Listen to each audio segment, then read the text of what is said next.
to the people over at Midas Touch, to everyone who I've seen who's mad about this, David Pakman, Brian Tyler Cohen, all you chorus recipients, whatever the I don't care, okay? Like, at the end of the day, this is where the left's criticisms come from, okay? I understand that not every Democratic senator can be a hyper-communist, and I forgive them for that, okay?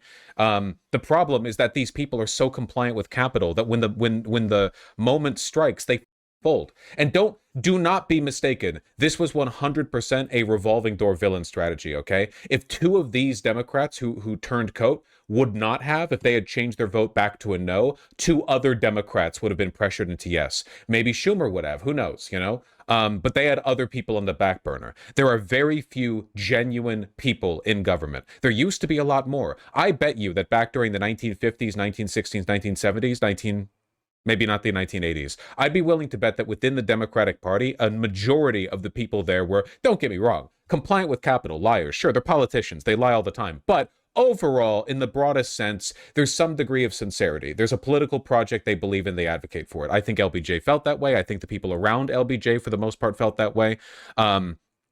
I believe that. I really do, you know? I might be overstating the case a little bit, but I think there's been a trend over time towards this, like, vague nihilism where no one believes in anything. It's not just in America. It's the entire West. You see the same thing in Germany. You see the same thing in France. More and more people who are elected seem to be, I mean, there are, like, prerequisites for election. You have to be these empty stooges who are willing to do and say what you're told to do and say. Otherwise, you have no shot because everything's locked out of the, you know, the party mechanisms for control.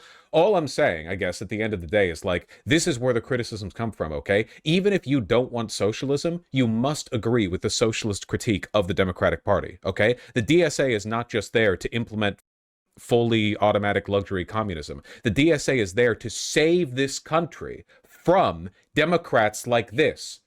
If there were fewer Democrats like Schumer and more like Van Hollen, it wouldn't be as much of an issue. At the very least, then we'd be dealing with actual liberals, ideological liberals, people who believe in liberalism.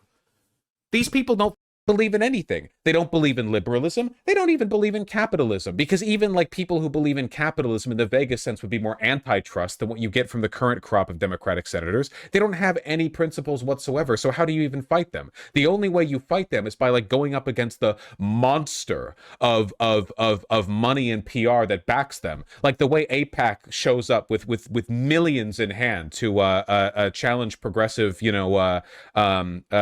primary competitors against centrist Democrats. That's who you're going up against, really. It's not about the like ideology versus ideology. It's a raw clash of power, and the people with the power right now suck and aren't that different from the Republicans, because at the end of the day, they kind of share the same donor list, at least in a lot of cases. Maybe if they don't share the same donor list, I would say that the donor list they have shares the same characteristics as the donor list the Republicans have.